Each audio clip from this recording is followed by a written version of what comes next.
Okay, welcome everybody. This is the lecture on Chapter 6 dealing with the muscular system, and we're going to touch on the different muscle types, what they look like under the microscope, where they get their energy from, and where you might find them in the human body. We'll talk about how muscle contraction happens, the fuel that drives muscle contraction, and the series of events that lead to a muscle contraction. And then we will touch on some of the major muscles of the body, where they're found, and the actions that they perform. So muscles are responsible for all types of body movement, and there's three basic muscle types in the body. They include skeletal, cardiac, and smooth muscle. And they are found in different places in the body. Skeletal and smooth muscle fibers, if you look at them under the microscope, are elongated, and the contraction and shortening of muscles is due to the movement of these microfilaments that are inside these muscle cells. All muscles share some terminology.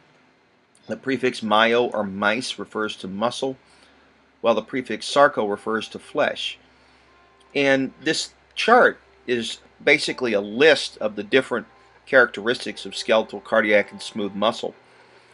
So if we look just at skeletal muscle, which is probably the muscle that you think of most often when you think about muscle tissue, we find that it's attached to bone or skin, and it is under voluntary control. The cells tend to be relatively long and cylindrical in appearance, and they're also what we call multinucleate, meaning there's more than one nucleus in a single cell. And this is an unusual feature of skeletal muscle tissue, and it has to do with the way that skeletal muscle is formed while you're developing inside your mother's uterus.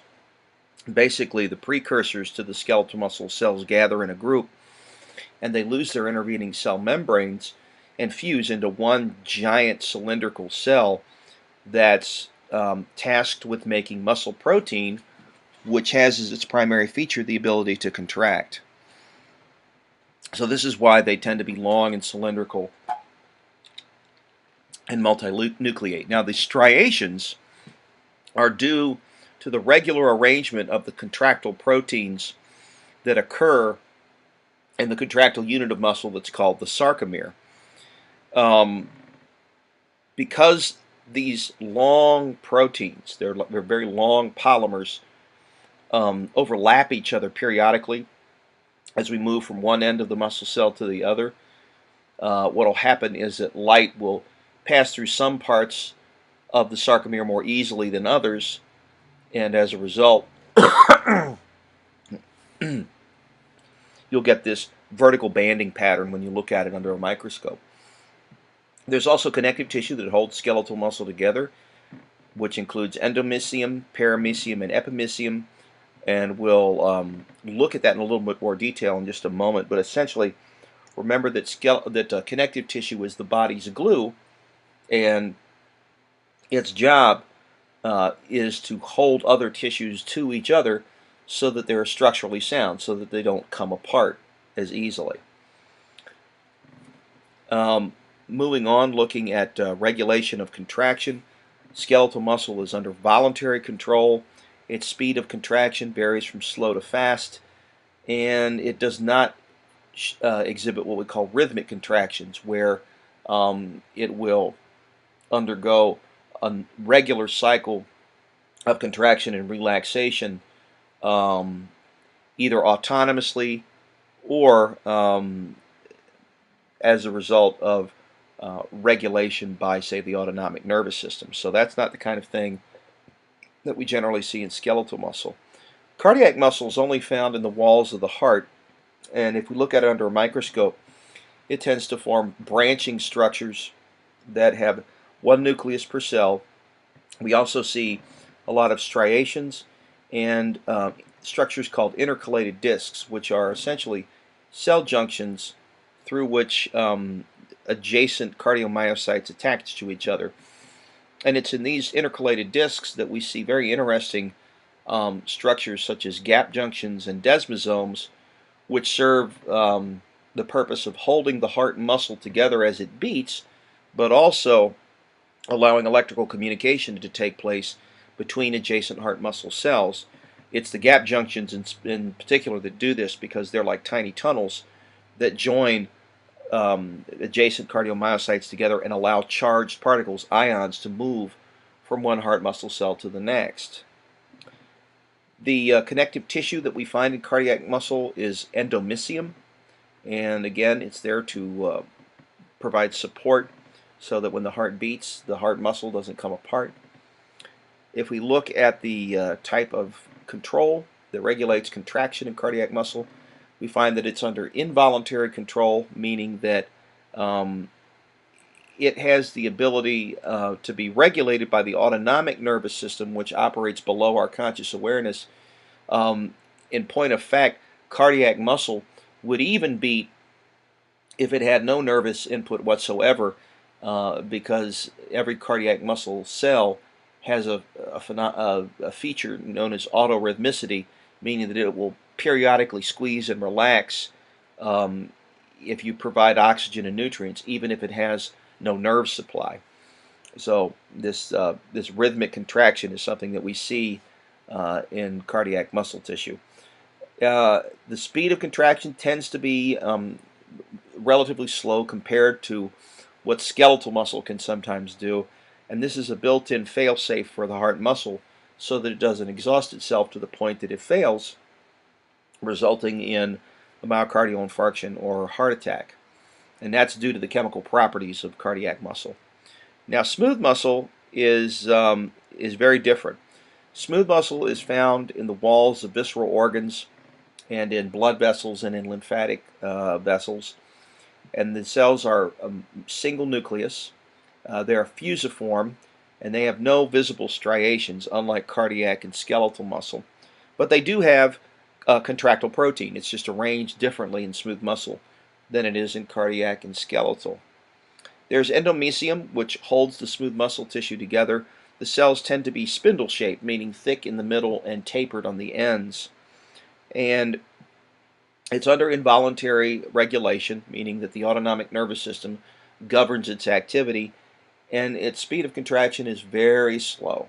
Okay, so it's the slowest of the three muscle tissue types, and it can, in some cases, engage in rhythmic contraction. In smooth muscle, we call this peristalsis, rhythmic contractile waves that move from one end of a smooth muscle layer to the other.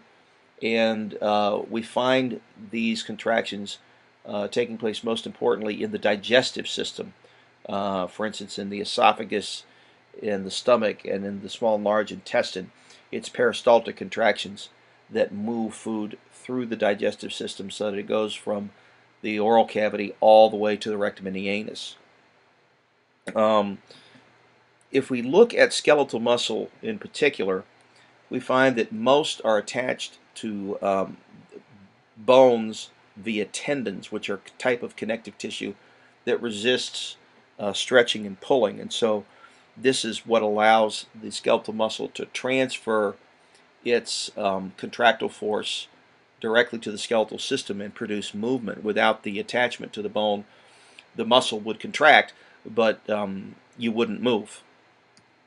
The cells are multinucleate, meaning there's more than one nucleus per cylindrical skeletal muscle cell, and they have visible striations. If you look at them under the microscope, there are alternating light and dark bands, which are due to the fact that the skeletal muscle proteins periodically overlap if you move along the sarcomere from one end to the other. And we'll see that in just a moment in a little bit more detail.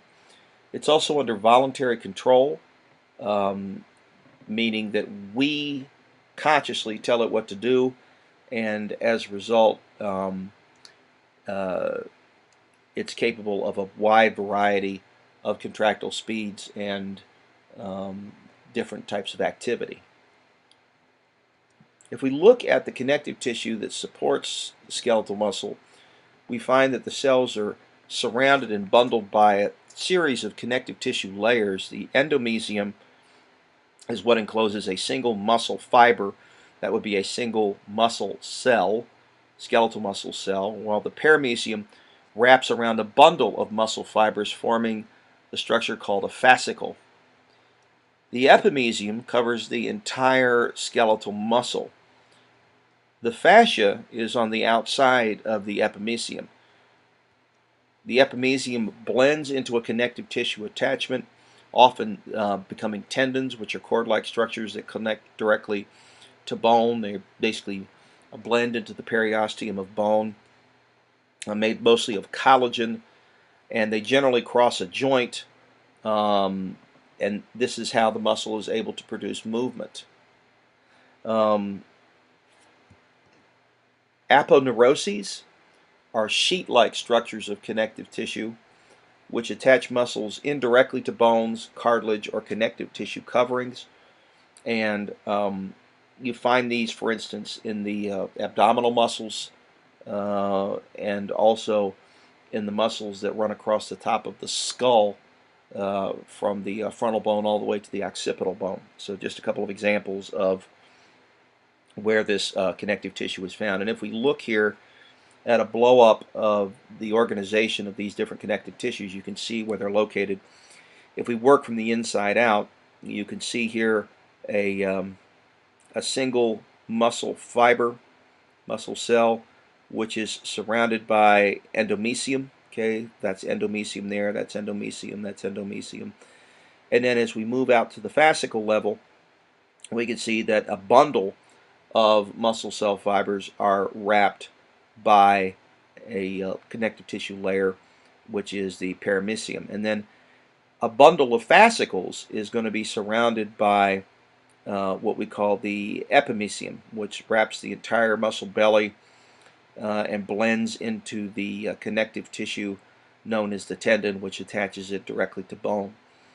And the purpose, again, of this connective tissue is to allow the force that the muscle generates when it shortens to be translated to the bone, and generally these muscles will cross a place where two bones come together, which is called a joint or an articulation, and that's what allows us to move. There are different sites of muscle attachment in skeletal muscle. They can attach to bones, they can attach to cartilage, or they can attach to connective tissue coverings.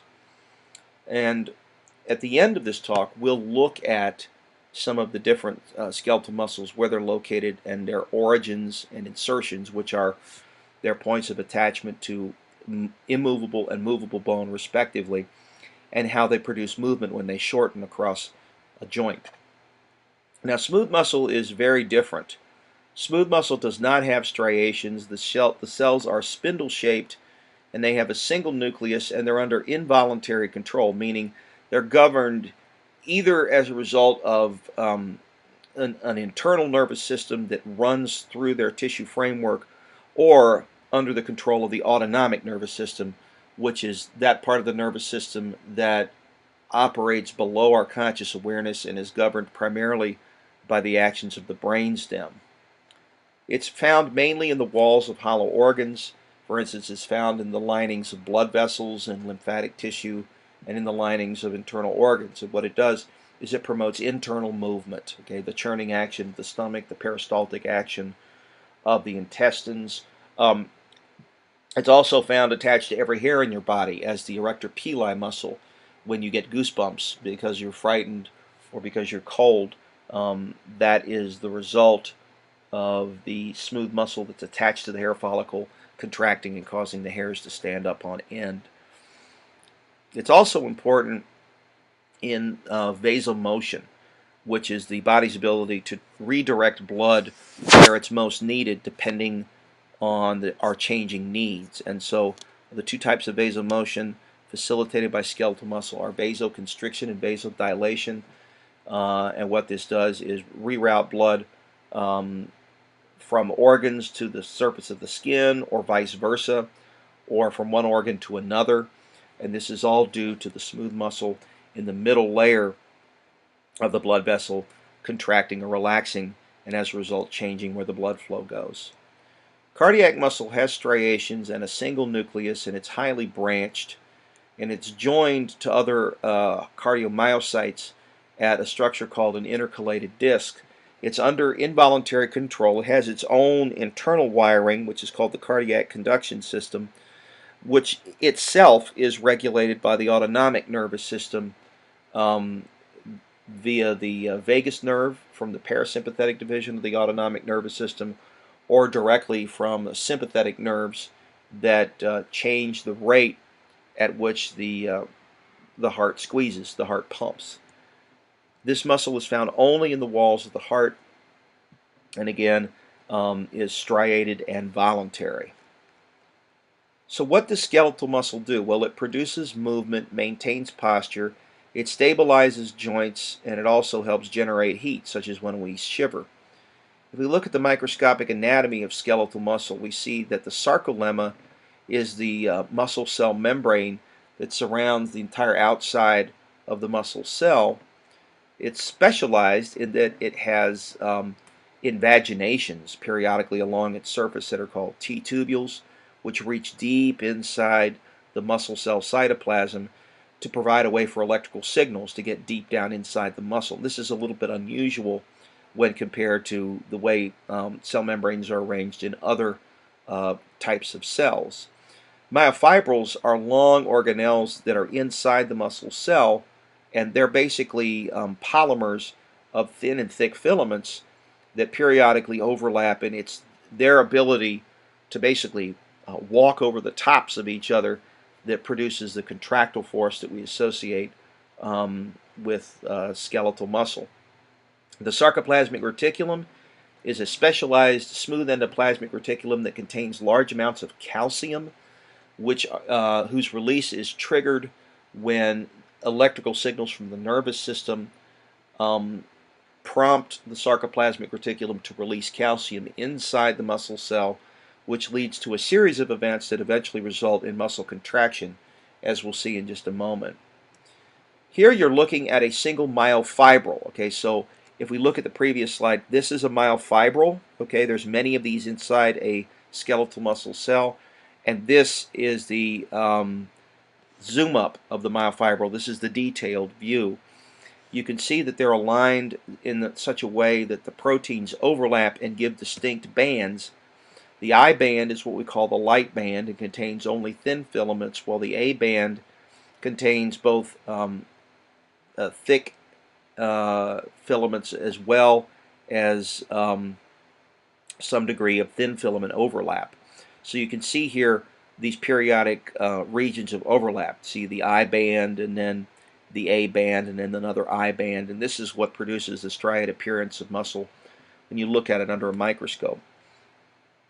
So you can imagine that this thing goes all the way from one end of a muscle fiber to the other, and when these overlapping filaments increase their degree of overlap using ATP as an energy source, the whole fiber will shorten, the muscle cell will shorten, and as a result the fascicle will shorten, and as a result the entire muscle will shorten. So here we're going to take just a tiny segment of this very long myofibril, and we're going to look at it in great detail. And what you can see here is how these different molecules are arranged in a way that they can produce contractile force. The sarcomere is the repeating contractile unit of a muscle fiber.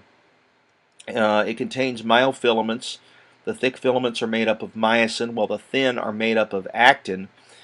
And you can see in this detailed view a little bit kind of how the contraction is going to work. To make a long story short, what happens when a muscle cell contracts is that the myosin heads are allowed to attach to the actin filaments after they pivot, revealing their myosin binding sites in the presence of calcium.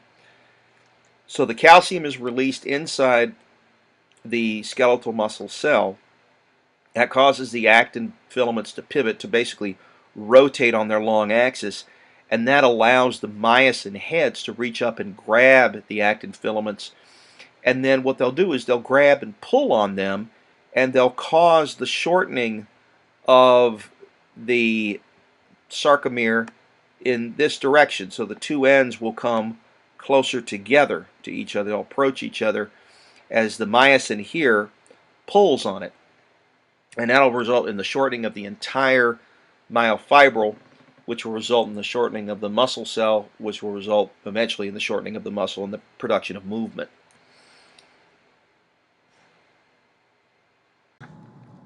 Now, when we look a little bit deeper into the sarcomere, we're going to notice that it's composed of a variety of different proteins that have slightly different tasks. One of the easiest proteins to recognize right off the bat is myosin, because they're made up of thick filamentous protein that contains heads that look a little bit like golf clubs. And the purpose of those heads is twofold. One is to bind ATP to use as an energy source, and the other is to bind to actin. And as a result of binding to actin and using the ATP, the myosin can pull on the actin and cause the sarcomere to shorten. It has ATPase enzymes that allow the ATP molecule to be cleaved. That results in the release of the chemical potential energy that's stored in the phosphate bonds and allows it to be converted into kinetic energy in the form of the myosin pulling on the actin. The myosin filaments, as we indicated earlier, have heads that can form cross bridges, and they overlap, and the degree of overlap is proportional to the amount of contraction that the muscle is engaged in. The more the muscle is contracted, the more overlap there is. The less the muscle is contracted, the less the overlap is going to be. Actin are the thin filaments, and they're anchored to a structure inside the sarcomere that's called the Z-disc. And if we look here, you can see a little bit better what the skeletal muscle microfilaments look like in close-up. At rest, within the A band, there is a zone that doesn't have any actin filaments in it, and it's called the H zone or bare zone. H stands for hypochromatic. That means that it looks light under a light microscope. There's also a sarcoplasmic reticulum that stores and releases calcium that runs throughout the entire sarcomere and the entire cytoplasm of the muscle cell and surrounds the myofibril as a result. And the purpose again of the calcium is that once it's released inside the muscle cell, it causes these actin heads here to pivot, and that's what allows the myosin to reach out and grab the actin and pull on it and produce muscle contraction. The way that a muscle knows that it's supposed to contract is that it gets an electrical signal from the nervous system. The ability of muscle tissue to respond to an electrical signal by doing something is called excitability. Contractility is its ability to shorten when an adequate stimulus is received. Extensibility is the ability of the muscle cell to stretch, and elasticity is its ability to recoil and resume resting length after it stretches. So what we're saying here is that muscle cells can respond to electrical signals. They respond by shortening, and they can stretch back out after they shortened due to their extensibility and their elasticity. Okay, so you could think of them in a way a little bit kind of like a slinky. Okay, in that they have power stored in them in the form of ATP, which allows the shortening to take place. When the muscle is relaxed, that's when minimal ATP is being used, and the sarcomere goes out to close to its maximum length. What you're looking at here is just a peek at how it is that the nervous system talks to the muscle fibers. Skeletal muscles have to be stimulated by a motor neuron in order to contract, and the group of motor neurons and their associated muscle fibers is what we call a motor unit. It's defined as one motor neuron and all the skeletal muscle cells that are stimulated by it. So here you're seeing an example of a motor unit here. This is a motor neuron with its cell body in the gray matter of the spinal cord, and it's the axon of that nerve cell that reaches out of the central nervous system and heads all the way through. This is called the ventral root, into the spinal nerves and then all the way to the muscle that it's going to stimulate. And what it does is it'll stop just short of actually touching the muscle fiber, and there will be a small gap called a neuromuscular junction that exists between the muscle cell and the nerve fiber. And when the electrical signal reaches the end of this nerve cell, what will happen is that it will cause the release of special chemicals from the end of the nerve cell called neurotransmitters. And what they'll do is they'll float across this little gap and they'll bind to the muscle cell membrane, and that will produce an electrical change in the membrane that will eventually lead to the release of calcium inside the muscle cell, followed by the pivoting of the actin filaments, followed by the myosin binding to the actin, followed by muscle contraction. And that'll keep up as long as the electrical signal is continuing to come from the central nervous system. Once the electrical signal stops, what will happen is that calcium that's inside the muscle fiber cytoplasm will get pumped back in to the endoplasmic reticulum. The actin will pivot away from the myosin. The myosin can no longer form cross bridges, and as a result, the muscle fiber will begin to resume its resting length. It'll stretch back out. And so what we've got here is just a look at how the neuromuscular junction operates. This shows the association site of an axon terminal of the motor neuron and the muscle that it innervates. So take a listen to this video.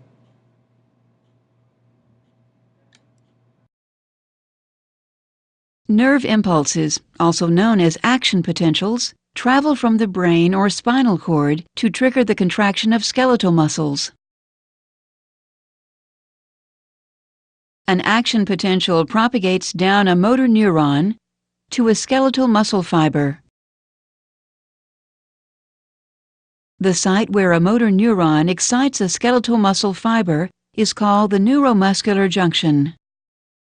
This junction is a chemical synapse consisting of the points of contact between the axon terminals of a motor neuron and the motor end plate of a skeletal muscle fiber.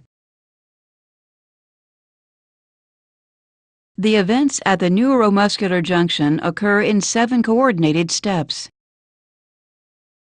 Step 1. An action potential travels the length of the axon of a motor neuron to an axon terminal.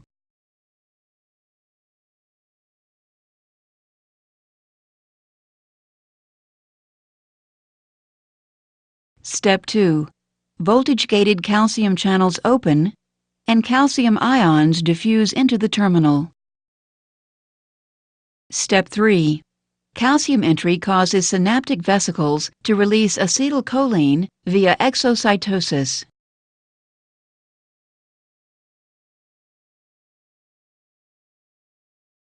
Step 4. Acetylcholine diffuses across the synaptic cleft and binds to acetylcholine receptors, which contain ligand-gated cation channels. Step 5. These ligand-gated cation channels open. Step 6. Sodium ions, shown here in red, enter the muscle fiber, and potassium ions, shown here in blue, exit the muscle fiber. The greater inward flux of sodium ions relative to the outward flux of potassium ions causes the membrane potential to become less negative. Step 7. Once the membrane potential reaches a threshold value, an action potential propagates along the sarcolemma. Neural transmission to a muscle fiber ceases when acetylcholine is removed from the synaptic cleft. This removal occurs in 2 ways. 1. Acetylcholine diffuses away from the synapse. 2. Acetylcholine is broken down by the enzyme acetylcholinesterase to acetic acid and choline. Choline is then transported into the axon terminal for the resynthesis of acetylcholine.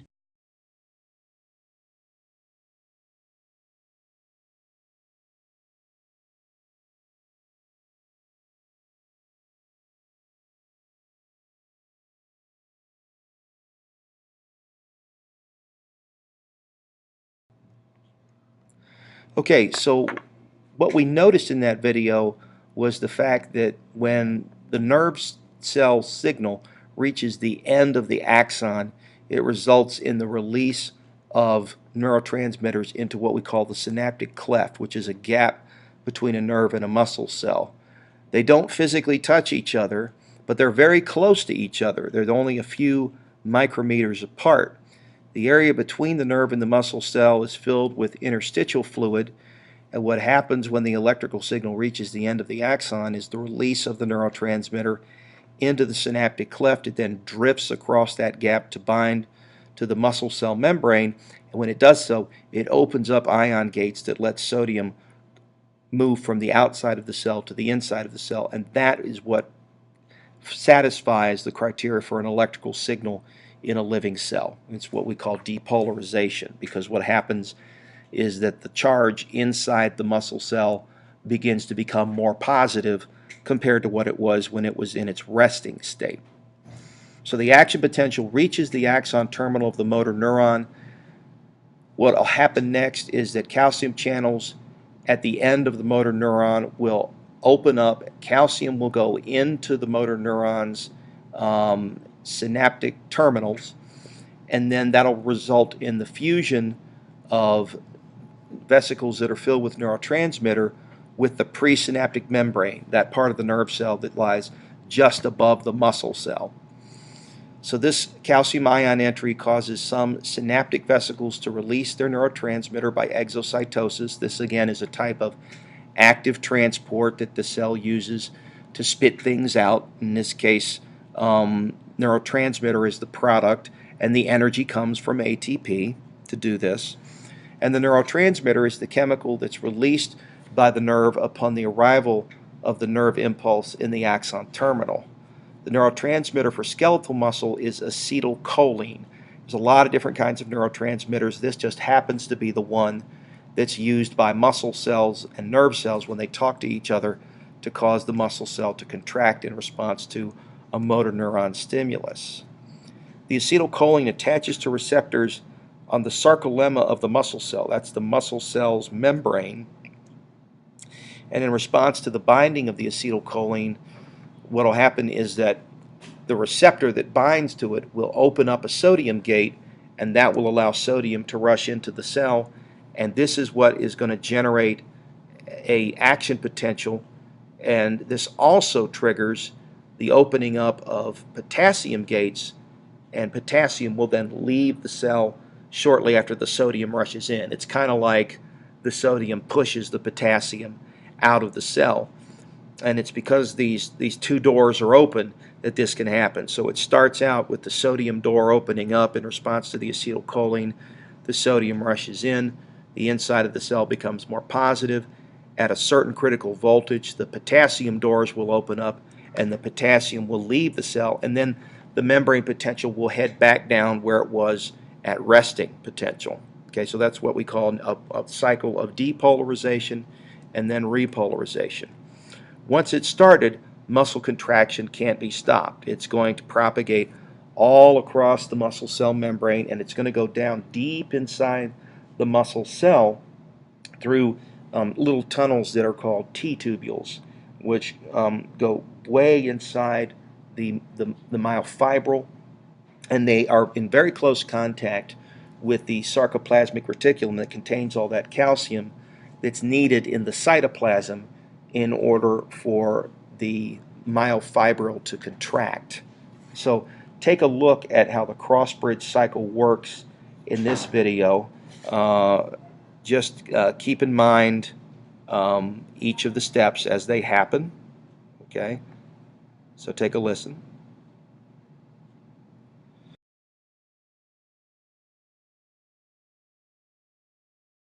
The contraction of a skeletal muscle generates the force necessary to move the skeleton. A contraction is triggered by a series of molecular events known as the cross-bridge cycle. In a skeletal muscle fiber, the functional unit of contraction is called the sarcomere.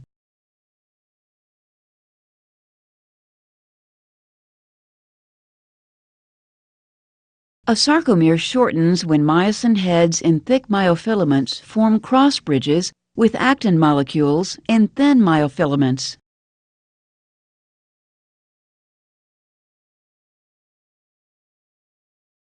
The formation of a cross bridge is initiated when calcium ions, released from the sarcoplasmic reticulum, bind to troponin. This binding causes troponin to change shape. Tropomyosin moves away from the myosin-binding sites on actin, allowing the myosin head to bind actin and form a cross bridge. Also note that the myosin head must be activated before a cross bridge cycle can begin. This occurs when ATP binds to the myosin head and is hydrolyzed to ADP and inorganic phosphate. The energy liberated from the hydrolysis of ATP activates the myosin head, forcing it into the cocked position. A cross-bridge cycle may be divided into 4 steps. Step 1. Cross-bridge formation. The activated myosin head binds to actin, forming a cross bridge. Inorganic phosphate is released, and the bond between myosin and actin becomes stronger. Step 2. The power stroke. ADP is released and the activated myosin head pivots, sliding the thin myofilament toward the center of the sarcomere. Step 3. Cross-bridge detachment. When another ATP binds to the myosin head, the link between the myosin head and actin weakens, and the myosin head detaches. Step 4. Reactivation of the myosin head. ATP is hydrolyzed to ADP and inorganic phosphate. The energy released during hydrolysis reactivates the myosin head, returning it to the cocked position. As long as the binding sites on actin remain exposed, the cross-bridge cycle will repeat.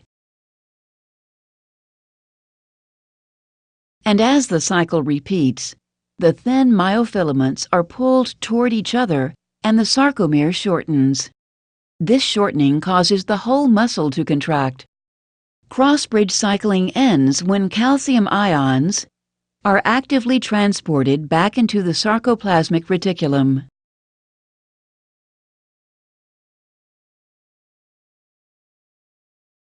Troponin returns to its original shape, allowing tropomyosin to glide over and cover the myosin-binding site on actin.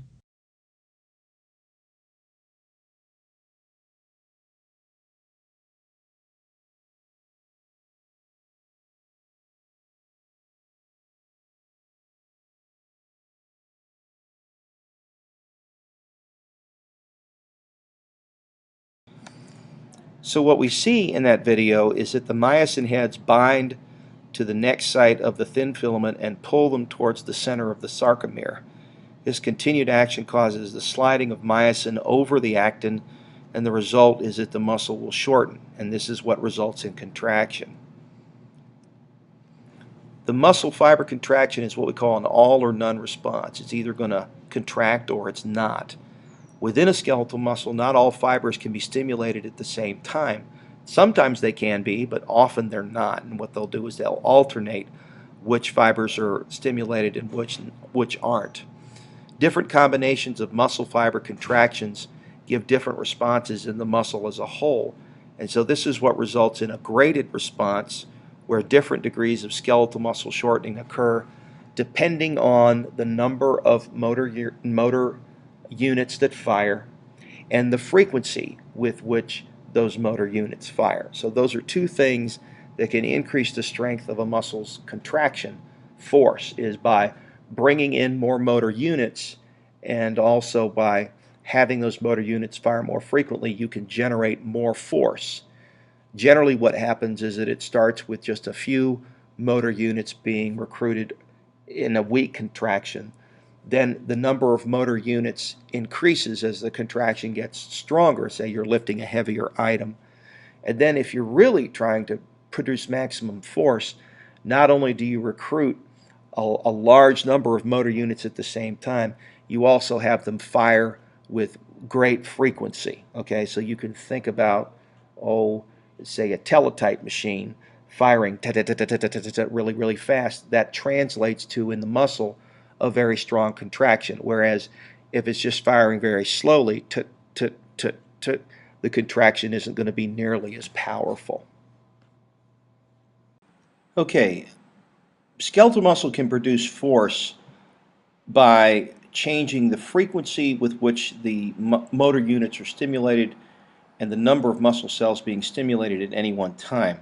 So you can look at this as a way to produce varying degrees of force within a muscle as a whole, depending on the instructions that it gets from the nervous system, either causing more motor neurons to fire and recruiting more muscle fibers within the muscle to squeeze, or by firing more frequently, which, as we'll see in a minute, produces a greater strength of contraction within a single muscle fiber. So what you're looking at here is an example of the simplest type of graded response that you can see in muscle tissue, and that's the twitch, which is a single brief contraction. It's not generally thought of as a normal type of muscle contraction that you would see. Results in a stimulus followed very quickly by the production of force, and then the relaxation of the muscle as the actin and myosin disengage each other and the sarcomere goes back to its resting length. What you're looking at here is a different type of graded response. This is called summing of contractions. So one contraction in the muscle is immediately followed by another contraction because the stimuli indicated here by the vertical arrows come so close together that the muscle fiber really doesn't get a chance to completely relax before it has to squeeze again, contract again.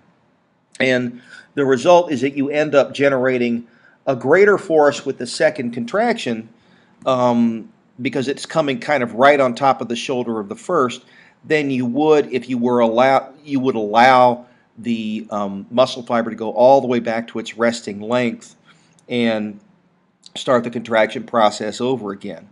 So the muscle doesn't completely return to its resting state because the stimulations are coming too rapidly from the nervous system, and as a result the effects of production of tension, production of force, are added up. Now in unfused tetanus, what happens is that the stimuli from the motor neurons come faster together even still, and the result is that some relaxation can occur between contractions, but the nerve stimuli come so quickly that the rate allows the summing of contractions that produces an increase in force. So you can see this sort of stair-step effect here as the amount of force generated increases as the contractions, the stimuli for the contractions come closer and closer together and in rapid succession. Unless muscle contraction is smooth and sustained, we call it to be unfused tetanus. Okay, so when you're thinking about herky-jerky movements, okay, that you might make like a startle response where you suddenly turn your head to respond to a loud noise, or if somebody say throws a ball at you and you very quickly jerk your hand up to either catch it or knock it out of the way. That would be an example of what we call unfused tetanus. Okay, so this is not smooth and sustained contraction. This is quick movement. Quick movement. Fused tetanus is where the stimuli come so close together that the muscle fibers have zero time to relax. So there's no evidence that the muscle fiber relaxes before the next contraction stimulus arrives. The frequency of stimulation causes a smooth and sustained muscle contraction. So you can see here this example of fused tetanus. And so this is what we would think of as close to the maximum amount of force that a muscle could produce. Now, to be completely honest with you in regards to fused tetanus, Where might you see this, such as in lifting a heavy item, for example, or pushing against an object that's difficult to move? Those are examples where we would see fused tetanus. But even in those extreme kinds of examples, the nervous system is a little bit clever in that the motor units that will engage in fused tetanus will actually alternate when you're trying to do something that requires a tremendous amount of muscular force, and that allows the muscle to produce force for a longer period of time and allows it to conserve its resources somewhat. The idea that every single motor unit would go into fused tetanus at the same time would rapidly deplete the muscle of oxygen and nutrients and could end up damaging the muscle in a relatively short period of time. So the body's really not set up to actually have that happen. Even when you think you're really, pushing as hard as you can, your nervous system is again rotating the motor units that are responding to the force that it wants to produce. So muscle force depends on the number of fibers that get stimulated. More fibers contracting results in greater muscle tension. The muscles, as a result, continue to contract unless they run out of energy. Now, where does the energy for muscle contraction come from? Well, in the immediate sense, it comes from ATP, okay? But there's not just tons and tons of ATP floating around inside the muscle cell. We have to use up what loose ATP there is first, and then what the muscle does is it goes to other sources of energy to try and replenish the ATP that gets used up immediately as the muscle contracts. So initially, the muscles use this loose ATP to generate about 4 to 6 seconds worth of energy for muscle contraction, but after that ATP is gone, we have to go to other sources. So one example of an energy storehouse that's inside muscle tissue is something called creatine phosphate. So what happens here is that creatine phosphate represents a high energy molecule, and what it does is it transfers a phosphate group from creatine phosphate to ADP, and that ends up forming a high energy ATP molecule. So after all the ATP is depleted, only ADP is left over. The creatine phosphate re-energizes the ADP to regenerate the ATP, and this will last another 15 seconds until the creatine phosphate stores are used up. There's about 1 ATP generated per creatine phosphate molecule in muscle tissue. But then once the creatine phosphate's gone, we have to go to other sources. Okay, so when we're performing activity at a level that allows the circulatory system to keep up with the muscle activity, we engage in what's called aerobic respiration. And in aerobic respiration, what happens is that glucose, which can either be stored in the muscle cell as glycogen, which is a glucose polymer, or can be gotten from the blood in the form of loose glucose, enters the cell, and the first pathway that it encounters is in the cytosol, and it's called glycolysis. And what happens in glycolysis is that a 6-carbon molecule is broken down into 2 3-carbon molecules, and the net energy gain in that part of the pathway is 2 ATP, and you also generate a 3-carbon molecule called pyruvate, which can be used by other pathways if there's oxygen around. What you're looking at here is just the anaerobic part of the pathway where we're just generating pyruvic acid and we don't have enough oxygen around to really get the rest of the energy out of the glucose molecule by running the other 2 pathways, which are the Krebs cycle and the electron transport chain. So what happens in lactic acid fermentation, which is another name for anaerobic respiration, is that the lactate is formed from the pyruvic acid that builds up in the cytoplasm. That ends up getting released into the bloodstream, and that will head back to the liver, and what the liver will do once we stop the activity and we start breathing again is it'll convert that lactic acid back to pyruvic acid and then ship that back to the muscle tissue, in order for the rest of the energy to be extracted from what was originally the glucose molecule and used to replenish the ATP stores. So we generate 2 ATP per glucose in this pathway, and running strictly glycolysis, you get about 40 seconds worth of energy, and then that's it, you're exhausted. So that's what happens when we're exercising or performing an activity more rapidly than the circulatory system can deliver glucose and oxygen to sustain it. Okay, and that's usually an abnormal situation. Okay, what will happen eventually is that the muscle will run out of energy and will fail, and at that point the activity will stop. You'll start breathing really hard, your heart will start pumping really hard, and that lactic acid will be converted back into pyruvic acid, and the pyruvic acid will be shipped back to the muscle and used to generate the rest of the energy that can be gotten out of the glucose molecule. Now, in slower levels of activity, sustained activity, we can run two other pathways that aren't present when there's not enough oxygen around. We can send the pyruvic acid into the mitochondria to enter what we call the Krebs cycle, and those products can enter the electron transport chain. And what that does for the muscle is that gets the rest of the bang for the buck. What that allows is for the 32 remaining ATP that could have been gotten out of glucose to be produced and used by the muscle to perform activity. So what happens here is that in this scenario, the circulatory system is keeping up with the activity levels of the muscle. We're delivering oxygen and glucose quick enough that we can meet the muscle's energy needs. And so what happens is that we run the Krebs cycle and the electron transport chain, and that generates a total of an extra 32 molecules of ATP.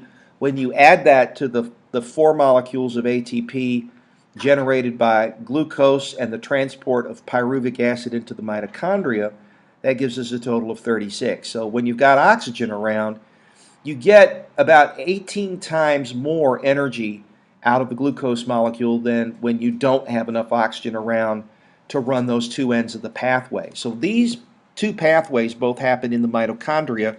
Remember, those are the powerhouses of the cell. The Krebs cycle actually happens in the mitochondrial matrix, which is sort of like the mitochondrial cytoplasm, and the electron transport chain happens in an area of the mitochondria called the inner mitochondrial membrane. And we'll get into a little bit more detail how that energy comes about when we do the chapter on metabolism. But right now, the only thing you need to know really is that aerobic respiration generates the biggest bang for your buck in terms of energy payoff for muscle tissue to engage in activity. This is why we have to breathe in order to generate energy for the body so that we can run these other two ends of the pathway. And this is why if we don't take in sufficient oxygen, very quickly the ATP stores are going to get used up and the body will run out of gas, and eventually you'll die, right, if you don't end up taking in enough oxygen to sustain life. Okay, muscle fatigue happens when there's insufficient oxygen delivered to the muscle by the circulatory system to maintain the activity level. When a muscle is fatigued, it's unable to contract even when it's given a stimulus, and the common cause is oxygen debt. The oxygen has to be repaid to the tissue in order to remove this oxygen deficit. The oxygen is used to get rid of the accumulated lactic acid and to generate now the rest of the energy that we can manage to extract out of a glucose molecule. The increasing acidity that comes from the lactic acid buildup in anaerobic respiration and the lack of ATP cause the muscle to contract less and less, and eventually causes the muscle to fail. And this is why, again, it's easier to sustain activity when the respiratory system and the circulatory system can keep up with muscle contraction than if you try and perform a lot of very strenuous activity very, very quickly and you don't allow the respiratory and the circulatory system to deliver enough nutrients and enough oxygen to the muscle to maintain those activity levels. So if we look at muscle in general, one of the things that we find is that the different types of contractions muscle can engage in can be grouped according to whether or not the muscle changes its shape when it engages in contraction. In isotonic contraction, myofilaments are able to slide past each other during their contraction, and this results in the muscle shortening, and this produces movement. Examples include bending the knee, rotating the arm, bending the elbow, um, um, flexing the thigh, all examples of isotonic contraction. Isometric contraction is a little bit different. What happens is that the muscle will build up tension, but the muscle won't change its length, and that's because the force that the muscle is working against is equal to the force that the muscle is producing. So you're using energy and you're generating force, but you're not producing any movement, and the muscle isn't changing its dimensions at all. Okay, so it's not getting longer, it's not getting shorter. An example is for you to push against a wall with your bent elbows, right? What would happen is that you would produce force. The wall wouldn't move, your muscles wouldn't move to any great extent, but you would use up energy and you would generate heat, and the muscle would get exercise. In fact, it's isometric exercise that was the foundation of a program that was originally initiated by a gentleman named Charles Atlas, who you may or may not have heard of. He used to advertise in the back of comic books. And one of the things that he would notice when he would go to the zoo or to the circus is that the tigers and the panthers and the lions were all highly muscled, even though they couldn't move around very much inside their cages. And what he figured out is that when he observed these animals in their cages over a period of time, they would engage in isometric contraction, isometric exercise, in order to maintain their muscle tone. And you've probably seen this if you've ever seen a dog or a cat bow down and flex the muscles with their hindquarters up in the air and their front quarters bent down to the ground. They're letting muscle contract against other muscle, and that's causing the muscle tone to maintain without them having to do a lot of exercise that involves movement. Okay, so that's isometric contraction. When we think about muscle tone, what we're thinking about is the contraction that muscles engage in even when we're not consciously contracting them. Some fibers are contracted even when a muscle is completely relaxed, and the reason for this is that there is sort of background activity that comes from the nervous system that we're not consciously aware of that keeps the muscle slightly contracted, and that reminds the muscle that it is in fact muscle tissue. Different fibers contract at different times, and this is what produces muscle tone, and this allows the muscle to be ready for action. So this is sort of the body's way of exercising under the radar without you being aware of it. This is one of the things that disappears when you have a spinal cord injury. Say you sever the spinal cord up by the neck, or you sever it in the lumbar region. What happens is that nerve signals don't make it to the muscle fibers, and as a result, the muscle quits making muscle protein, and eventually the muscle will shrink away, will contract. That's what we call atrophy, okay? And eventually the muscle will disappear and not be capable of producing any kind of movement at all. So how does exercise affect muscle? Well, it increases muscle size, strength, and endurance.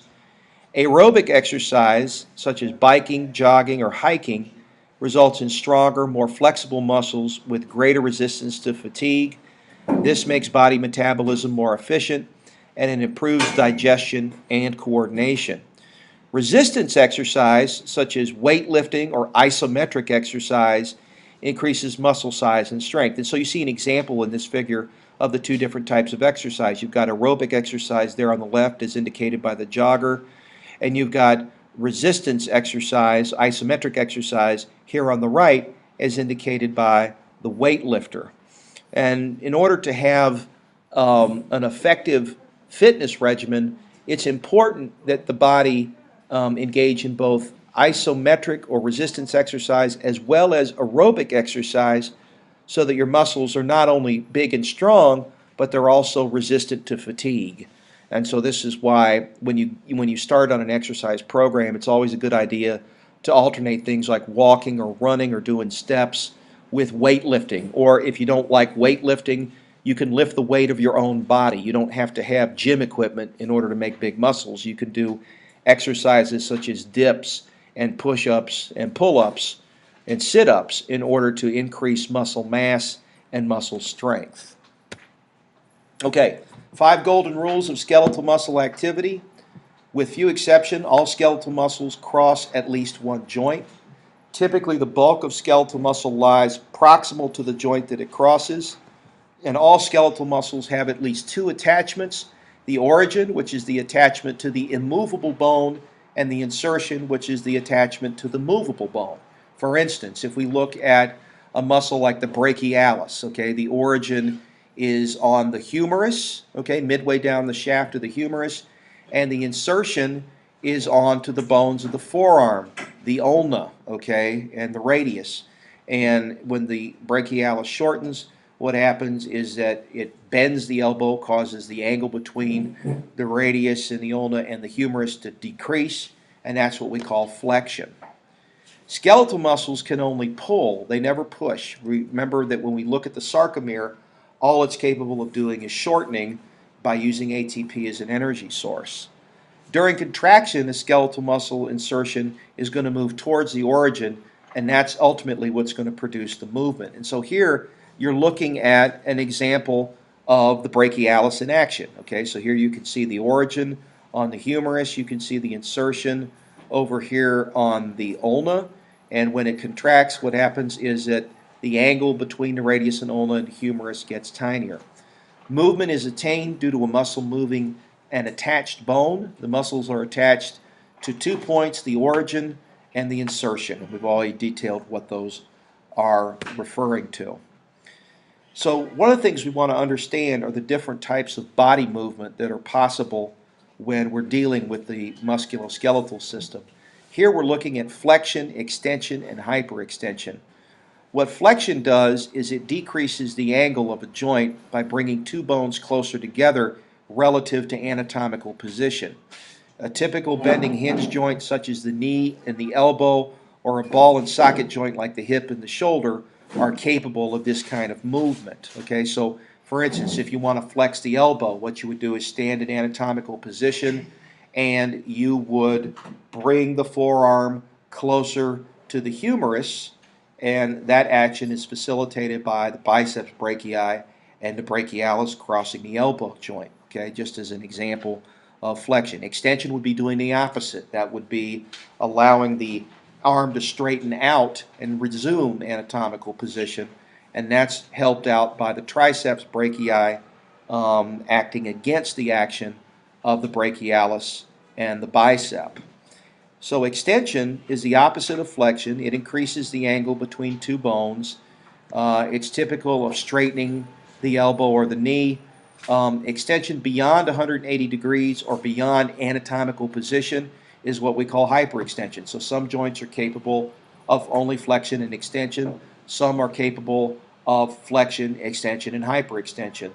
The shoulder joint is an example of a joint that can do all 3, right? You can flex the shoulder. That would be an anatomical position, you raising your arm, okay, above the level of anatomical position. Extension would be dropping the arm back down to the side, and hyperextension would be allowing the arm to go behind you, okay? So flexion, extension, and hyperextension.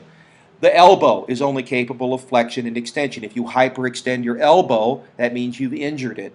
You've probably torn a ligament or a tendon or 2, and that was what allows that hinge joint to go beyond its normal range of motion. Okay, a few more body movements we want to become familiar with include rotation, which is the movement of a bone around its longitudinal axis. It's common in ball and socket joints such as the shoulder and the hip. An example is when you move the atlas around of the dens. This is what allows you to shake your head no. So here you can see an example of medial and lateral rotation in the joint between the axis and the skull, and medial and lateral rotation involved with the leg.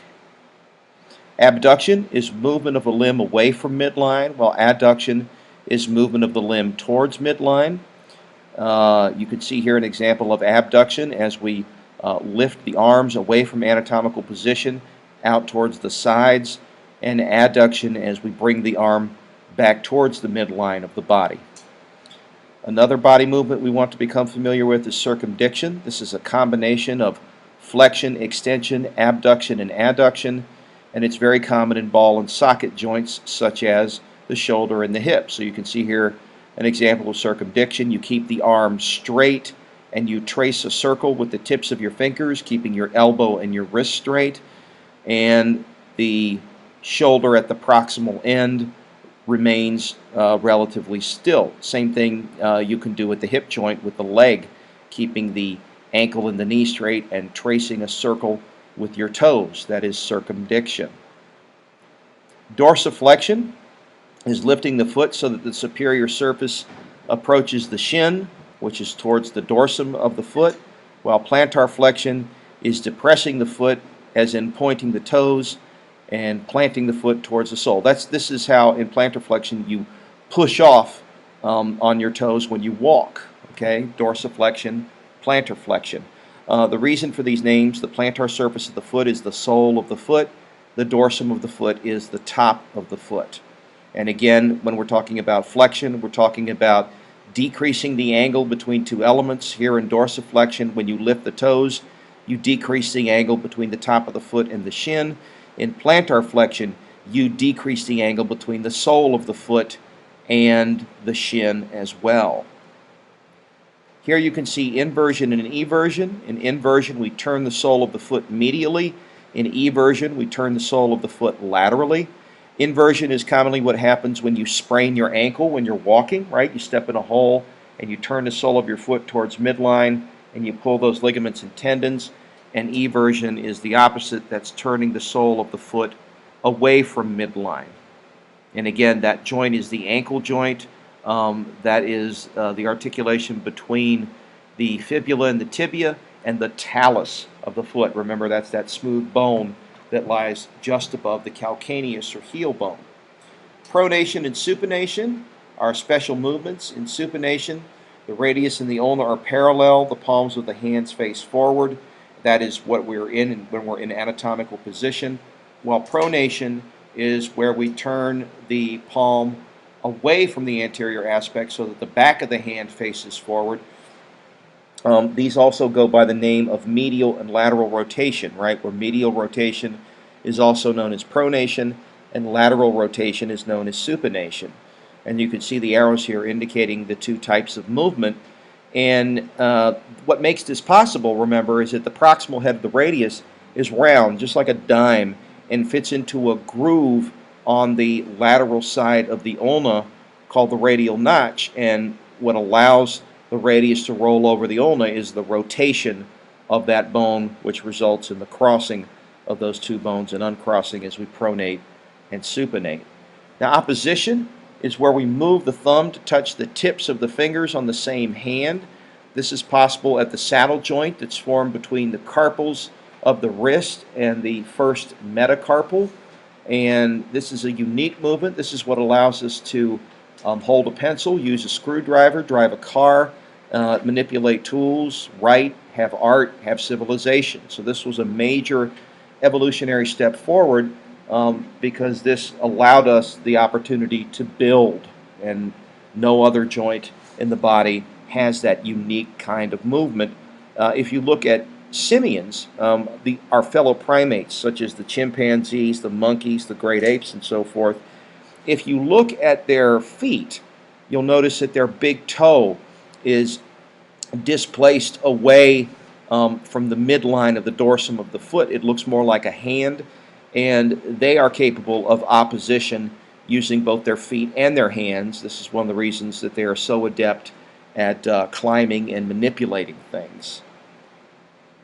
Okay, when we talk about different types of body movement, what we have to do is categorize the muscles as to their role in that movement. A prime mover is a muscle with the major responsibility for a particular type of movement, while the antagonist is the muscle that opposes or reverses the prime mover, and the synergist is the muscle that aids a prime mover in that movement and helps prevent rotation. The synergist is also sometimes known as the agonist. The fixator stabilizes the origin of the prime mover. And so what we're looking at here are some examples of different movements of the body and the muscles and the opposing muscle groups. So here we can see the pectoralis major, the large muscle in the front of the chest that attaches medially to the sternum and laterally to the lateral edge of the humerus, just under the proximal head. And this muscle is capable of flexion of the arm. That would be if you hold your wrist and your elbow straight and stay in an anatomical position and then lift your arm straight up, okay? And if you put your hand on your chest while you do that, you can feel the pectoralis working, okay? That is one of the major muscles that controls arm flexion, The latissimus dorsi is a large, broad muscle in the back. It attaches to the spinous and transverse processes of the thoracic and lumbar spine, as well as the upper portion of the sacrum. And then it attaches to the medial side of the humerus, just opposite where the pectoralis major attaches. And it is a major muscle mover in the extension and hyperextension of the arm. So if you stand in anatomical position, okay, first raise your arm up. You can feel the pectoralis major flexing, and then bring your arm back down to your side, and then continue bringing the arm behind you, and you can feel the latissimus dorsi working to oppose the movement. The purpose of these opposing movements is to make muscle contraction and movement relatively smooth. If a muscle produced movement without anything to either stabilize it or to oppose it, when we would move around, it would be in an extremely jerky and uncontrolled fashion. Here's another example of some prime movers and some antagonists. This is the deltoid muscle, and it is a major mover, the medial head particularly, in the abduction of the arm. So if you stand in anatomical position and raise your arms away from your sides, that is arm abduction. See again how the angle between the humerus and the rib cage increases the further the arm gets away. The antagonist is the teres major, which moves from the inferior angle of the scapula and attaches to the medial border of the humerus. And what it's able to do is adduct the arm, bring it back towards midline. So if we practice doing that in anatomical position, just stand in anatomical position, raise your arm away from your side, okay? And while you're doing that, put your left hand on your right shoulder, and you can feel the deltoid work, okay? And as you bring the arm back down, if you put your hand under your armpit and kind of around to the back, okay, you can feel the teres major work, okay, bringing the arm back towards midline. Again, the teres major would be the antagonist of the deltoid with this set of movements, and vice versa. The deltoid would be the antagonist of the teres major in adduction. Okay, they oppose each other's actions. Okay, skeletal muscles have a variety of methods by which they are named. Now, not every skeletal muscle is going to contain every component in the name, but a lot of them will have a lot of these components in the name. So one of the ways that skeletal muscles are named are by the direction of their fibers. As an example, a muscle with rectus in the name is going to have fibers that run parallel to the long axis of the body. The long axis of the body would be a line that you could draw starting at the skull, going down the vertebral column, past the sacrum and the coccyx, and all the way parallel to your legs to the floor. Okay, that would be the long axis. And in muscles such as the rectus abdominis or the rectus femoris, what you see are fibers that run essentially parallel to that axis. Another way that muscles are named are due to their relative size of the muscle. For instance, maximus is generally the largest muscle in a muscle group, medius the middle, and minimus the tiniest muscle in a muscle group. Another way that is sort of similar to this is to use the terms longus and brevis, right? Longus would be the longest muscle in a muscle group, and brevis would be the shortest muscle in a muscle group. Examples of muscles that use this in their names include the gluteus maximus, the gluteus medius, and the gluteus minimus. These are all muscles that arise from the coxal bone, and they insert onto the femur, and they're important in extension of the leg. These are the muscle groups that help us walk upright. Another example of a way to name muscles is by the number of origins, okay, or I'm sorry, by the location of the muscle. As an example, the temporalis muscle lies right on top of the temporal bone of the skull, the frontalis muscle on top of the frontal bone of the skull, and the occipitalis on top of the occipital bone of the skull.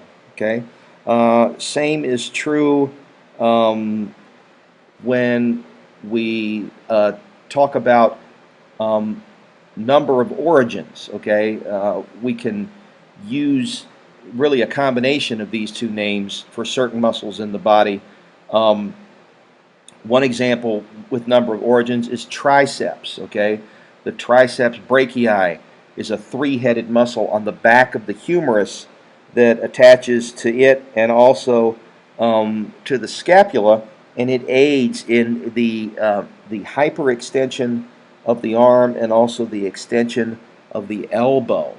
Another example of muscles that use location and attachment, the sternocleidomastoid, okay, has to do with the muscles origin and insertion, okay.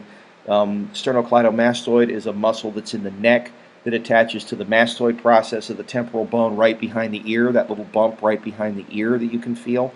It also attaches to the clavicle, and it also attaches to the sternum. Okay, one example of how we can use these different types of attachments.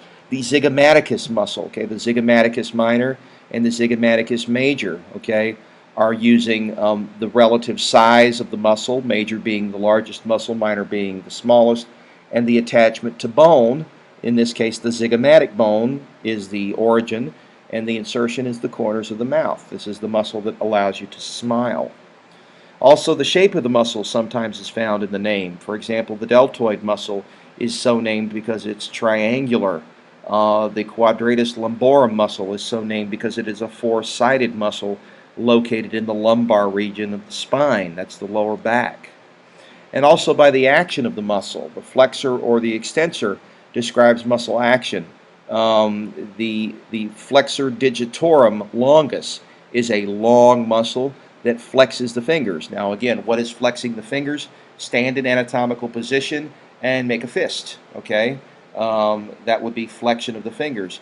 The extensor carpi ulnaris is a muscle that attaches to the wrist bones, the carpals, and the ulna, which is the bone on the little finger side of the forearm, and what it's able to do is to extend the wrist. So if you're standing in anatomical position and you bend the wrist so that it bends behind you, okay, away from the plane. Imagine trying to touch the tips of the fingers to the back of your forearm, okay. That movement, that would be extension of the wrist, okay.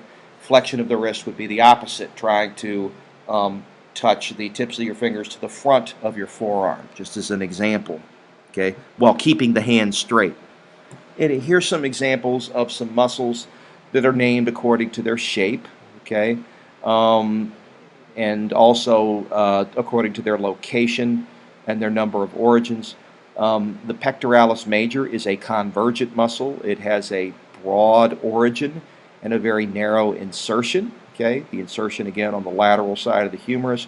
The orbicularis oris is so named because of its round shape, orbicularis reminding you of orbit, okay? Oris of or pertaining to the mouth. So this is a round muscle that surrounds the mouth. This enables us to open and close our mouth. The deltoid muscle is so named because of its shape. It's shaped like a triangle. The Greek letter delta has a triangular shape. And it is a multipennate muscle. It has several heads that insert independently onto a single tendon that inserts, in this case, in the case of the deltoid, onto the deltoid tuberosity, which is about a little bit less than midway down the lateral border of the humerus. The biceps brachii is a fusiform muscle. It has a fat belly and it has tapered ends. And again, it is so named because it is a two-headed muscle in the brachial region, which is the region of the arm. The sartorius is a parallel muscle. Okay, it has fibers that run pretty close to parallel to each other within the muscle. This muscle runs from the lateral aspect of the coxal bone and inserts on the medial aspect of the knee. And this is a muscle that aids in, among other things, laterally rotating the leg. And then we'd have down here the rectus femoris muscle. Rectus because the fibers run basically parallel to the long axis of the body. It's a bipennate muscle because it has two independent fascicles that insert, in the case of the rectus femoris, onto the patellar tendon, which inserts onto the tibial tuberosity, which is the bump just underneath the knee. This is one of the four quadriceps femoris muscles, the muscles that allow you to kick. Okay. Extensor digitorum longus is a muscle that lies just underneath and a little bit lateral to the tibialis anterior, and it allows us to extend the digits. Now, what in the heck is extending the digits? That would be essentially lifting the toes off the ground while keeping the sole of the foot on the ground. Okay, extensor digitorum. And that's its action, to extend. Digitorum is referring to its insertion point. Longus means that it's the longest muscle in a group. So as you probably have guessed, there's an extensor digitorum brevis, okay, as well, which is a muscle that also insists in the extension of the digits of the toes. If we look at the head and neck, the facial muscles attach to the overlying skin and are responsible for a lot of facial expressions as well as the movement of the jaw. The frontalis is a flat muscle that is in front of the frontal bone of the skull, and it attaches just above the superior border of the eyebrows, and it helps us to raise the eyebrows. The orbicularis oculi closes the eyes, squints, blinks, and winks for us, while the buccinator is in our cheek, and it's just under the masseter, and it's the muscle that helps us flatten the cheek and chew as well as suck and blow. Okay, the buccinator. The buccal region is the cheek region. Okay, remember your map of the body. The zygomaticus is the muscle that attaches from the zygomatic arch to the corner of the mouth, and what it does is it allows us to smile. And then there are muscles that help us chew. These include the masseter, which attaches to the inferior lateral border of the mandible and to the inferior border of the zygomatic arch, and this allows us to chew, elevate, and depress the jaw. While the temporalis is a synergist of the masseter, and it also helps us close the jaw. So if you want to right now, just put your hand on the side of your head and clench your teeth, okay, and you can feel these two muscles working, okay. You can feel the temporal muscle flexing as you clench your teeth, and you can feel the masseter working as you clench your teeth as well.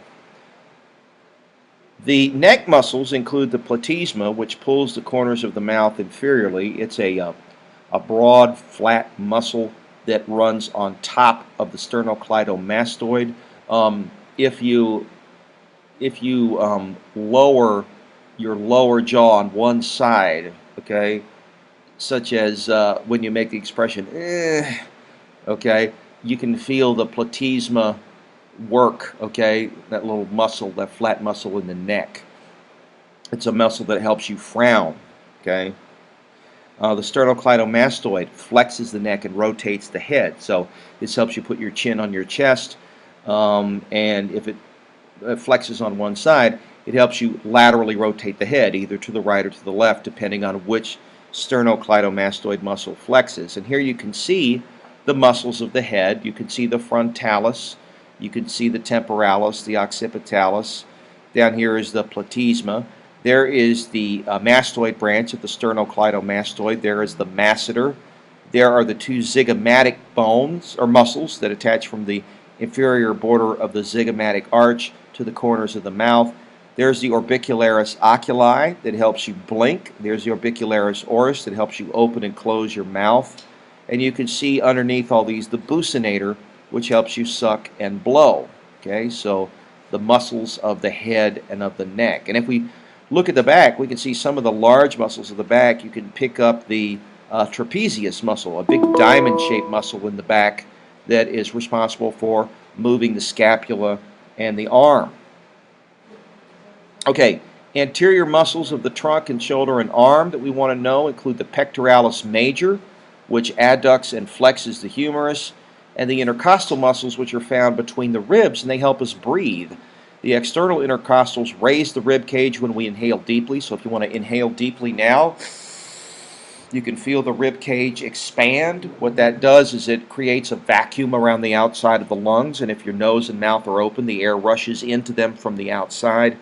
And the internal intercostals, which help depress the rib cage when you breathe air out forcibly. So if you want to breathe out forcibly now, you can feel the rib cage constrict, and what you're doing there is creating a positive pressure around the outside of the lungs, and that allows the air to escape. And that's what example of what we call negative pressure breathing, which is assisted by the intercostals, the sternocleidomastoid, and also, most importantly, the diaphragm, okay, which is a big broad muscle at the base of the lungs, which when it constricts, it flattens and increases the space inside the chest, and when it relaxes, it goes back to a domed shape and decreases the space inside the chest. And what that does is that changes the air pressure on the lungs, and that's what helps you to breathe in and out. And this is just a look at the muscles on the anterior trunk and the upper arm, right? You can see here the pecs, you can see the deltoid, you can see the bicep brachii and the brachialis, which is the synergist underneath it.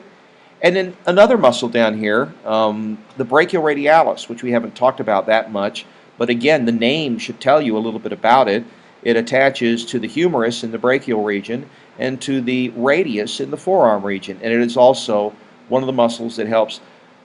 It helps with forearm rotation, okay, but it also helps with elbow flexion to some degree. So it helps the brachioradialis, the brachialis, and the biceps brachii. It all help bend the elbow. And then up here you can see the deltoid muscle, and then the relevant bones nearby, right? The clavicle and the sternum, and so on. Okay, moving down the trunk, we're going to look now at the muscles of the abdominal girdle. The rectus abdominis is a muscle whose fibers run along the long axis of the body. You can see that at the midline of the abdominal region. It flexes the vertebral column and compresses the abdominal contents. We use these muscles in defecation, childbirth, and in forced breathing. The internal and external obliques are there to flex the vertebral column. The external obliques are muscles that are on the lateral side of the abdominal region, and their fibers run at an angle to the long axis of the body. To remember which way the fibers run in the external obliques, just think about the way you put your hands in your pockets. The internal obliques lie underneath them, and their fibers run at a right angle to the external obliques. And both of these sets of muscles rotate the trunk and bend it laterally. The transverse abdominis is a deep set of muscles that runs at abdominal midline underneath the rectus abdominis, and their fibers run perpendicular to the long axis of the body. So these muscles are also important in compressing the abdominal contents. All of these muscles aid in flexing the trunk, or from anatomical position, flexing the thigh. And you can see these muscles here.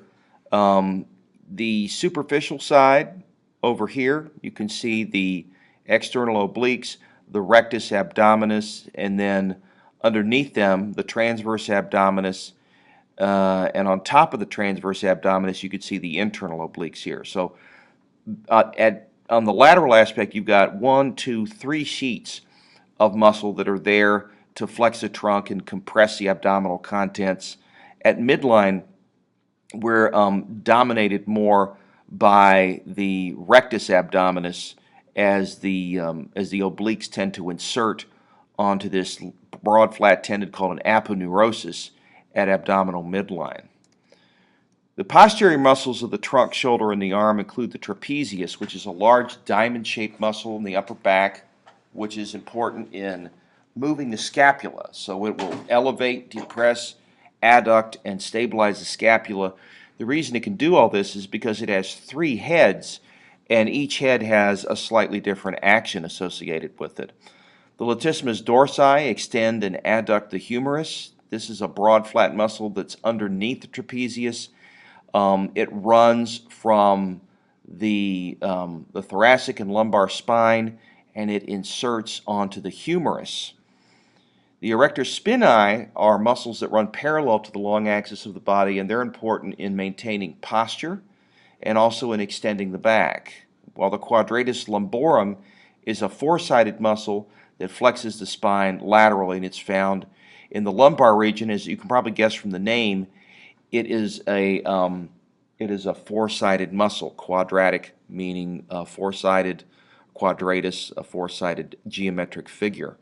The deltoid is a triangular muscle found in the upper arm that's important in arm abduction. It gets its name again from its shape. The Greek letter delta is shaped like a triangle. Muscles that come from the shoulder girdle and cross the shoulder joint to insert onto the humerus include the pec major, the latissimus dorsi, and the deltoid. So stay tuned for a little video summary of movement at the shoulder joint, the glenohumeral joint. So here you can see the superficial and deep muscles of the posterior trunk. This is the superficial side, and you can see some of the muscles of the deep side here. It's a little bit confusing because what they've done on the right side of the figure is they've removed the trapezius and they've left in place the deeper muscles of the upper and lower back. So you can see a lot of the muscles that are involved in the rotator cuff back here. This is the supraspinatus, the infraspinatus, this is the teres major, and this is the teres minor. They're all important in movement of the shoulder. They attach to the humerus. These muscles here, not that you'll need to know these are the rhomboids, the rhomboid major, the muscle down here, the rhomboid minor, and they're involved in squaring the shoulders when you stand at attention. You can also see the triceps brachii, the 3-headed muscle on the back of the arm that's involved in elbow extension. And on the superficial side, you can see the trapezius. And now you can imagine if we had a view of the superficial muscles of the back on both the left and the right, this would be a large diamond-shaped muscle that runs basically from the base of the occipital bone all the way down to the end of the thoracic spine. And it also attaches to the scapula. Okay, you can see its attachment here along the scapular spine, this little ridge of bony tissue. And then, of course, down here you can see the deltoid muscle involved in arm abduction. It's been removed over here on the right-hand side so that you can see the rotator cuff muscles as well. And then getting even deeper, you can see the muscles of the back that maintain posture and allow the spine to extend, and those include the iliocostalis, the longissimus, and the spinalis. And these are all part of the erector spinae group. So looking at erector spinae, that tells you two things, right? It tells you the action of the muscle, and it tells you the location. Erect means to extend the vertebral column to stand up straight, and spinae of or pertaining to the spine. And then down here you can see the quadratus lumborum that inserts onto the lumbar spine and has its origin on the crest of the ilium down here. So this is a muscle, again, that's involved in maintaining our posture in the lower back, in the lumbar region. Now if we look at the upper limb, That's the brachial region. So a lot of the muscles in this region are going to have the word brachii or brachia in their name. For instance, the biceps brachii is a two-headed muscle in the brachial region that's involved in forearm supination, and it also flexes the elbow.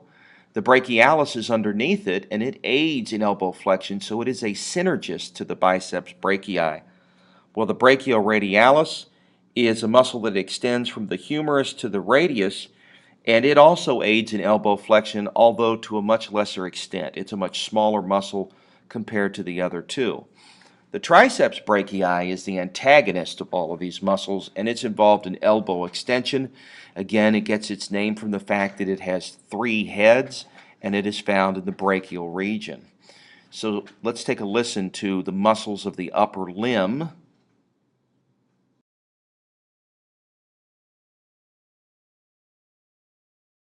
The elbow joint is a hinge joint. Therefore, the muscles that act on this joint are limited to flexion and extension of the forearm at the radioulnar joint, while the forearm itself is capable of pronation and supination. And here you can see the muscles of the upper limb. This is anterior view. We can see the deltoid, the biceps brachii, the brachialis beneath it, and of course the brachioradialis. And then this is the same view that we've had before of the back. You can pick up the trapezius, the deltoid, and of course you can see the triceps brachii in this deep view of the upper arm, a major mover in elbow extension.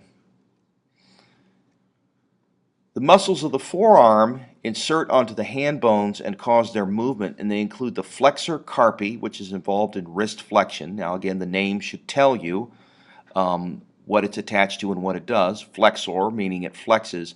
Carpi, meaning of or pertaining to the wrist. The flexor digitorum is involved in finger flexion. It attaches from the forearm all the way down to the base of the phalanges, the finger bones.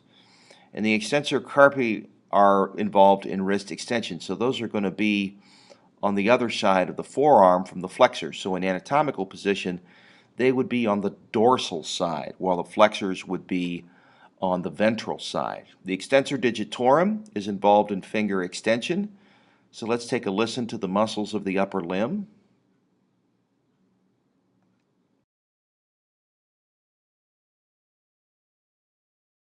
There are 9 muscles that cross the shoulder joint and act on the humerus. Of these 9 muscles, only 3, the latissimus dorsi, the pectoralis major, and the deltoid muscles are considered prime movers of the shoulder joint. The other 6 muscles play a synergistic role in movement, but their primary role is to stabilize the shoulder joint.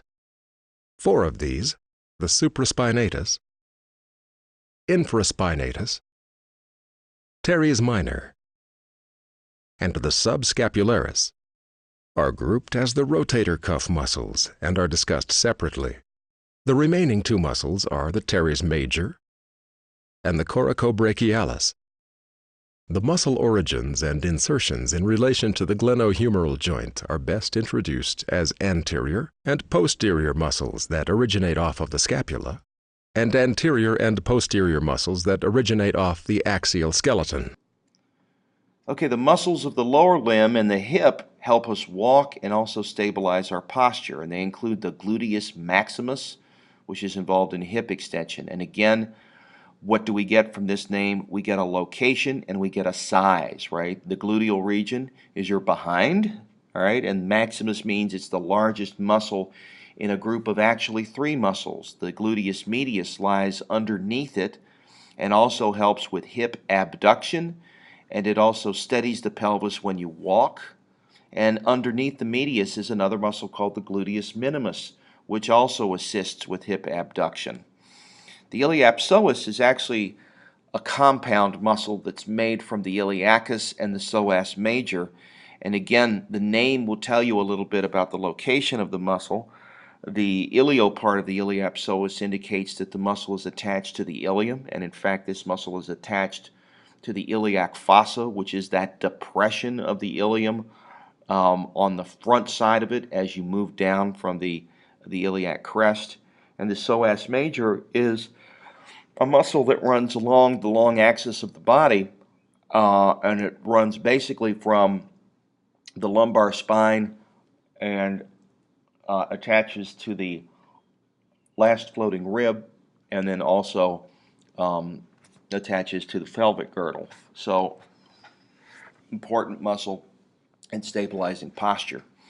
The adductor muscles are named for exactly what they do. They adduct the thigh. Now, what is adducting the thigh?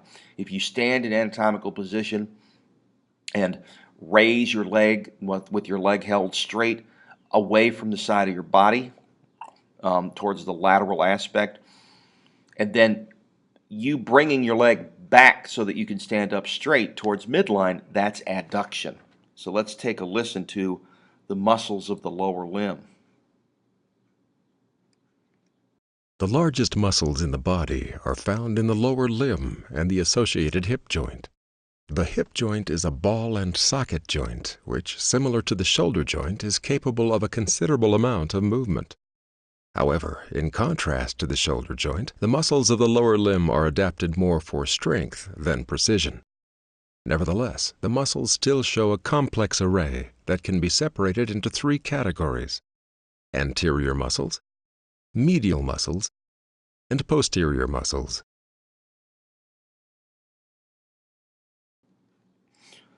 Muscles that cause movement at the knee include the hamstring group, which is important in thigh extension and knee flexion. And these include the biceps femoris, the semimembranosus, and the semitendinosus. And these muscles are found on the back of the thigh. You can see here in this view many of the important muscles of posture. There's the medius, there's the maximus, okay, the gluteal muscles. They insert onto this IT tract or IT band, which is important in stabilizing our posture when we walk. And here you can see the muscles of the hamstring group. There's the biceps femoris. Here you can see the semitendinosus, a medial muscle in the group, and the semimembranosus, which is the most medial muscle in the group, running underneath the semitendinosus. So the way I always think of it is biceps femoris lateral side, tendinosus in the middle, and membranosus more towards the medial side of the back of the thigh.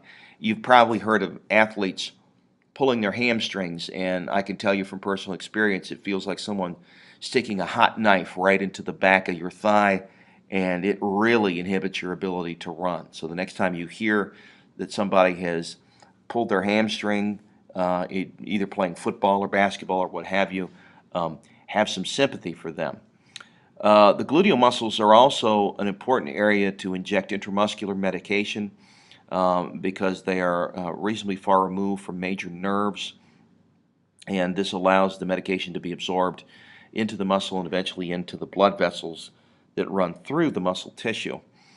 You can see here that the gluteus maximus covers one of the thickest nerves in the body, the sciatic nerve. It is a very important nerve for motor control of the lower limbs and the hip, and because it runs through a very narrow passage that passes through some of the deeper hip muscles, sometimes it gets impinged, and the result is numbness and tingling in the lower limbs and hip, and also loss of motor control in many cases. Other muscles that cause movement at the knee joint include the sartorius, which flexes the thigh. It's an S-shaped muscle that runs from lateral to medial across the front of the thigh. It actually crosses right in front of the quads, which are also important in extending the knee. These muscles are important if you want to, say, kick a ball. Okay, they include the rectus femoris and three muscles called the vastus group. The vastus lateralis is a large muscle on the lateral side of the front of the thigh. The vastus intermedius is a large muscle underneath the rectus femoris in the middle of the thigh, and the vastus medialis is a large muscle on the medial side of the thigh. And all of these insert onto the patellar tendon, which inserts onto a bump just under your kneecap called the tibial tuberosity. And when these muscles flex, they allow you to extend the knee in a kicking motion. And so here we can see some of the muscles of the lower limb. Muscles that act on the knee joint form most of the mass of the thigh and are located both anteriorly and posteriorly. And here we can see a look at the lower limb muscles. You can see here the iliopsoas muscle. There is the psoas major. Okay, there's the quadratus lumborum. You can see the sartorius. There's the rectus femoris, vastus medialis, and the lateralis, which is right down here, and the intermedius, which we can't really see because it's underneath the rectus femoris. And these are the adductors, okay, and what they're important in doing is bringing the leg back towards midline. And again, this is another area where they often inject intramuscular medication in order for it to be absorbed into the muscle and into the bloodstream. Muscles that cause movement at the ankle and the foot include the tibialis anterior, which is involved in dorsiflexion and foot inversion, the extensor digitorum longus, involved in toe extension and dorsiflexion of the foot, and the fibularis muscles, which are involved in plantar flexion and foot eversion, and then finally the soleus, which lies under a muscle called the gastrocnemius, which is involved in pointing your toe. So let's take a listen to the muscles of the lower limb. The muscles of the leg that control ankle and foot movement are called extrinsic foot muscles because they are located in the leg but exert their actions by pulling on tendons that insert on bones in the ankle and foot. These muscles are tightly bound by the deep fascia of the leg, which is continuous with the fascia that covers the thigh muscles. The deep fascia compresses the leg muscles to prevent excessive swelling of the muscles during exercise and aids venous return of the blood. The fascia also separates the lower leg muscles into anterior, lateral, and posterior compartments. And here you can see the muscles of the lower limb. This is the posterior aspect. You're looking at the gastrocnemius, which is attached to this very powerful tendon called the Achilles tendon or calcaneal tendon, so named because it attaches to the calcaneus, which is your heel bone. So when this muscle flexes, it allows you to lift the heel and point the toe.